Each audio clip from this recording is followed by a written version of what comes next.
नमस्कार बंधुरा चले एसेছি নতুন একটি ব্লগ ভিডিও নিয়ে মানে এটা বলতেই পারো বিহাইন্ড দ্য সিন। তো সেদিনকে ডান্স শ্যুটটা করার মানে আগের মুহূর্তগুলোর আমি এখন শেয়ার করছি। দেখে তো মনে হয় খুব সুন্দর একটা শ্যুট হয়েছে, বাট তার পিছনে এই কারণ থাকে। ওকে মেকআপ করাতে করাতে আমি কী করছি শুধু সেটা দেখো। এক হাতে ক্যামেরা, এক হাতে মেকআপটা হয়ে উঠছে না। তারপরে এই যে ও এখন ওকে তো মেকআপ করতেই দিচ্ছিল না, ও বলছে আমি আইলাইনারটা ঠিক করে পরে দে আমাকে দে।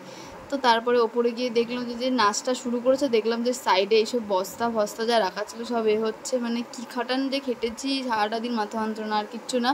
তারপরে এই যে এসব পরিষ্কার করার পর শুধু এই পরিষ্কারটাই দেখছেন, একটুখানি নয়, একটু অপসারণের পিছনে আরও অনেক কাজ আছে। দেখুন কী করে আমাকে এমনকি ঝাড়ও দিয়েছে, মানে আমার চ্যানেলে একটুখানি নাচবে বলে, মানে আমি নাচাচ্ছি বলে আমার চ্যানেলে আমাকে এইসবও করাচ্ছে, মানে কি বলবো। আর এই যে বাট সেদিনকে দুজনে অনেক কষ্ট করেছি, ওর এদিকে নাচ হচ্ছে না ওদিকে করেছি, তারপরে পরিষ্কার করেছি। বাট এদিকে তো সেই নাচ যে শ্যুটটা করলাম সেই শ্যুটটা আমার ফোনে এত হিট লেগেছে যে আমার ফোনটা কি আর বলবো, গেছে, ভিডিও আটকে যাচ্ছিল। তারপরে আমি কি বলছি একবার দেখে নাও। ইটস ওকে, এই যে আমটা খাবো এখন আমি, এই যে কি আর বলবো। তো তারপরে এই যে এইটাই হচ্ছে, দেখো এত কিছু করার পর এই যে একটা শ্যুট বেরোলো সুন্দর দেখে। তারপর তো নাচের ভিডিওটা আমার মানে চ্যানেলে আপলোড আছেই, সেটা দেখতেই পাবেন। আর এরপরে এই যে মেকআপ ভিডিওটা আসবে, মেকআপ লুকটা।